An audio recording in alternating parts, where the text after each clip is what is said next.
Assalamualaikum warahmatullahi wabarakatuh. Ketemu kembali dengan Om Haijo. Untuk kesempatan kali ini saya bertemu dengan Mas Rosyad.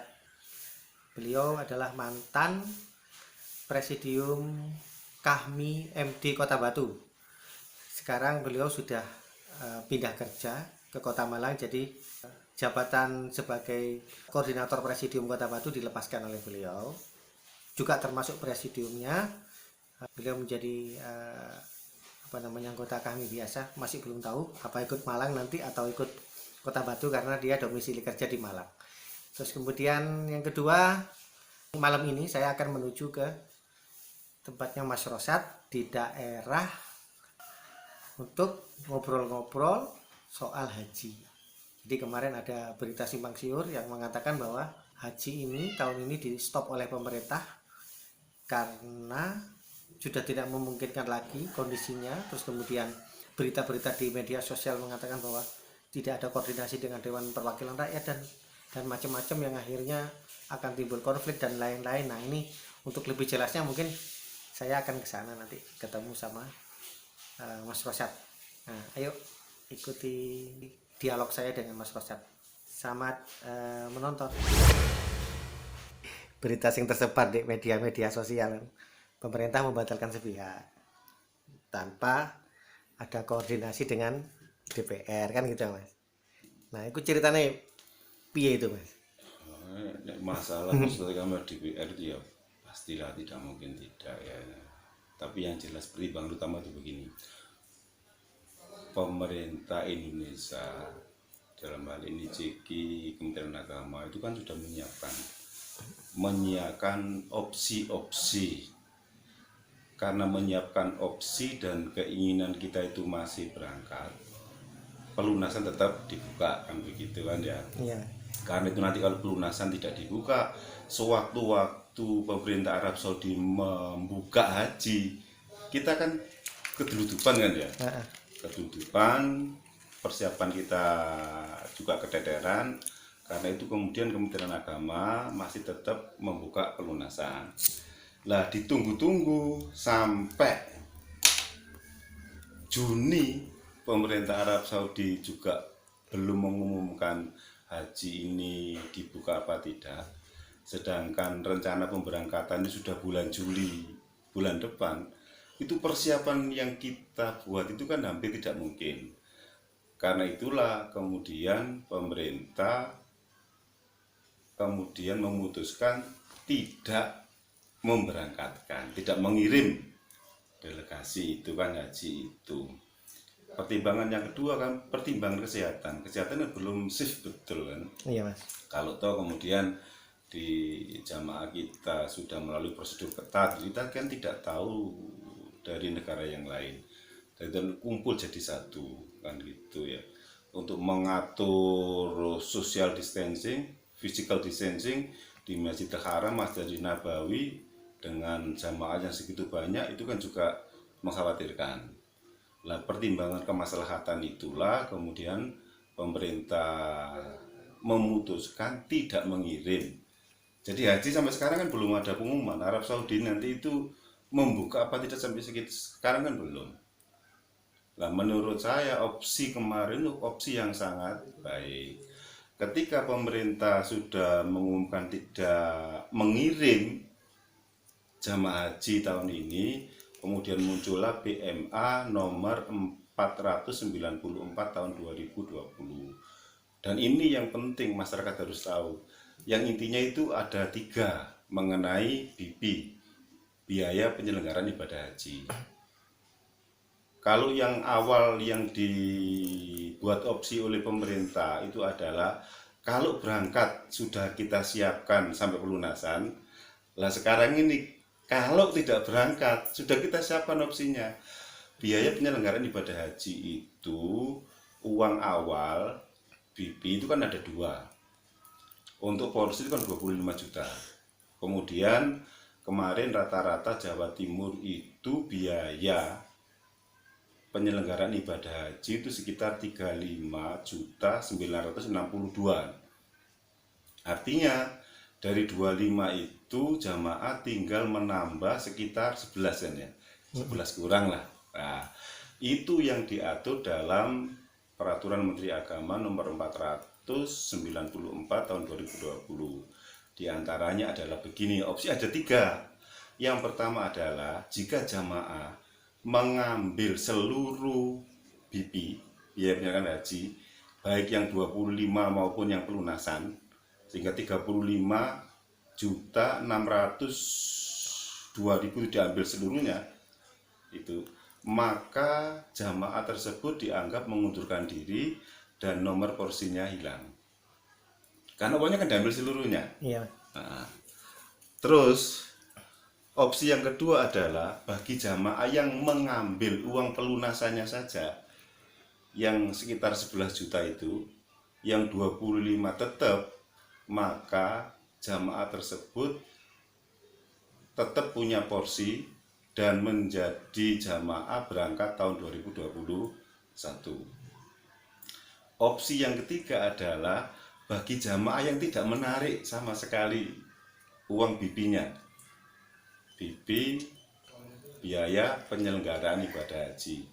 Itu maka pemerintah sudah ngitung jamaah itu nanti akan mendapatkan nilai manfaat karena uang yang BP itu kan dikelola oleh Badan Keuangan Haji itu. Lah, uang manfaat itu akan diberikan kepada jamaah 1 bulan sebelum pemberangkatan. Jadi keuntungannya itu dia tetap menjadi jamaah haji untuk berangkat tahun 2001. Selain itu dia juga punya nilai manfaat. Ada support itu. Nah, ini yang masyarakat harus paham. Pemerintah, uang itu ada, diambil seluruhnya ya monggo. Tapi kalau diambil seluruhnya berarti sama saja dia mengundurkan diri. Kalau hanya diambil pelunasannya saja, maka dia tetap menjadi jamaah berangkat tahun 2001. Tetapi kalau tidak diambil sama sekali, maka dia akan mendapatkan nilai manfaat dari uang itu. Lah, sebetulnya untuk haji itu tidak hanya 35, tidak. Sebetulnya BP itu hampir 68 juta. Lah, kenapa jamaah itu kok hanya bayar 35.962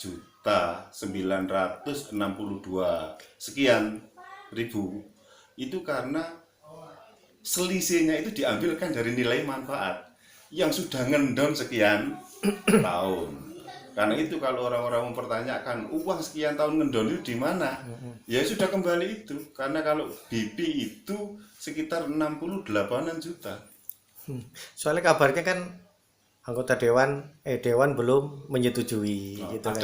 Ada surat tunya, saya sudah punya juga undangannya. Terus kemudian ada isu juga bahwa ini paling dialihkan ke biaya karena ada konflik segala macam, pemerintah kehabisan duit apa gitu, Mas. Oh enggak, uangnya itu mau kita, makanya kita berani diambil seluruhnya silakan gitu. Iya.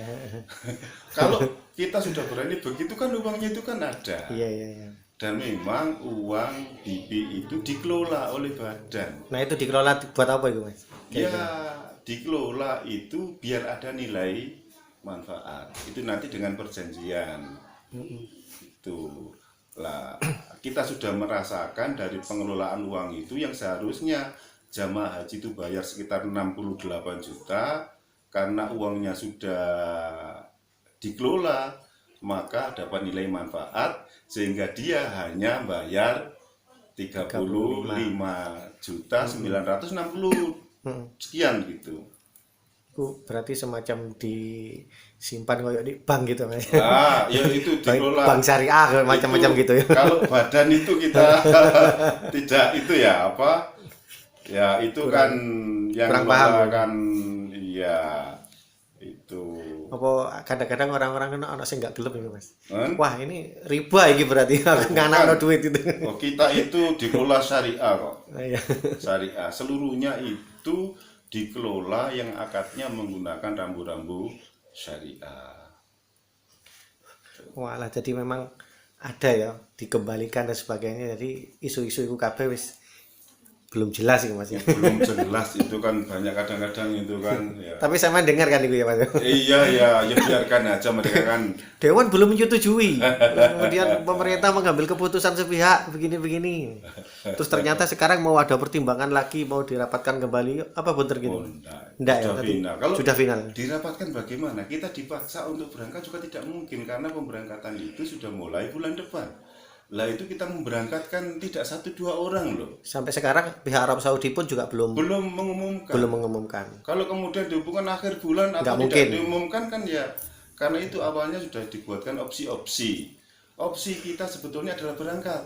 Buktinya apa? Kita tetap membuka pelunasan. Jadi orang daftar haji itu biar dapat porsi kan bayar 25 juta dulu. Yang masuk porsi tahun ini baru ada pelunasan. Yang pelunasannya nominalnya ya sekitar hampir 11 juta. Lah pelunasan 11 juta itu masih kita terima dengan harapan pemerintah Arab Saudi itu segera mengumumkan. Kalau pemerintah Arab Saudi kemarin bulan Mei itu mengumumkan Berangkat. kita berangkat. Berangkat. Tapi karena sekarang udah Sampai sekarang belum. Juri time, siapa yang bisa ngelola? Nggak. Iya. Karena kita aja, kita petugas seragamnya wis dadi. Jadi seragam kita sudah jadi juga. Bahkan sudah karantina mandiri ya Mas. Nah, kita petugas sampai kemarin itu kan begini ya. Dalam rangka melayani masyarakat itu karena kemarin kita sempat diviralkan menjadi klaster penyebaran COVID, kita itu sangat hati-hati seluruh petugas itu melakukan karantina mandiri. Karantina mandiri itu dengan asumsi yang pertama, karena kita sudah dimungkinkan menjadi klaster penyebaran COVID, biar nanti kalau di tetangga kita ada yang kena, bukan kita yang dituduh. Iya. Nah, yang kedua adalah karena kita petugas, biar aman waktu sampai pelaksanaan ibadah haji. Jadi kita petugas juga hati-hati sekali itu. 1 bulan lebih kita itu isolasi mandiri dalam rangka persiapan untuk berangkat haji. Diwajibkan. Ya begitulah. Tapi adanya begini yang kita terima karena haji itu kan panggilan. Iya Mas. Kalau kita menerima dengan sabar, kita juga dapat pahala. Wong haji itu panggilan. Ya. Sabar itu pasti dan ujian haji itu adalah kesabaran. Harus sabar, tidak bisa tidak. Kata orang mengatakan ngurus haji bolak-balik kok masih ada masalah. Dia belum pernah tahu. Jamaah haji kita itu kan tiap tahun ganti orang. Kemudian pendidikannya itu kan beda-beda. Beda-beda. Terus kemudian ada yang tidak pernah naik pesawat. Bahkan ada yang buang air besar di pesawat itu tidak bisa keluar. Iya, macam-macam lah. Jadi kalau saya ya kebenaran faktual aja, real saja. Jamaah kita itu ya begitu tuh adanya. Kita tidak bicara daki-daki, tapi memfasilitasi sebaik mungkin biar jamaah kita yang macam-macam pendidikannya, ekonominya, pemahamannya, ada yang pinter ngaji sampai tidak bisa baca, itu seluruhnya terfasilitasi. Dan itu sudah kita persiapkan pol-polan. Kritikan memang banyak, karena kritik itu kan gampang, tapi belum pernah melaksanakan. Saya juga pernah pada waktu rapat itu dulu, bagaimana Risti orang tua itu diberangkatkan 1 pesawat, kita yang di lapangan itu enggak apa-apa bapak petugasnya. Biar tahu bagaimana rasanya. Kan begini tuh, orang yang hanya baca di atas meja itu paham, tapi pahamnya itu enggak ada rasa ya. Lah kita yang praktisi ini kan ada rasa gitu. Iya, beda kan, ada rasa itu. Ini sudah kebijakan yang sangat bagus menurut kami, dan uang biaya penyelenggaraan haji itu bukan dipegang oleh Kemenang, bukan, ada badan pengelola sendiri yang dikelola oleh Pak Anggito Abimanyu itu. Dan akad-akadnya karena ini biaya haji sudah diperhatikan, dipersiapkan seluruhnya menggunakan akad syar'i. Maka jamaah tidak usah khawatir tentang ribah dan lain sebagainya. Ada beberapa temen gitu kan ngobrol, waduh Kak Sido iki aku haji tahun ini, mungkin gara-gara kena COVID segala macam, mungkin pemerintah kehabisan uang ini. Oh enggak, negara masih kehabisan uang. Jadi Kak. nanti duit haji dari dulu kan isunya bahwa Iya. pemerintah juga mampu untuk menggunakan uang haji untuk diperuntukkan penanganan COVID sementara gitu-gitu.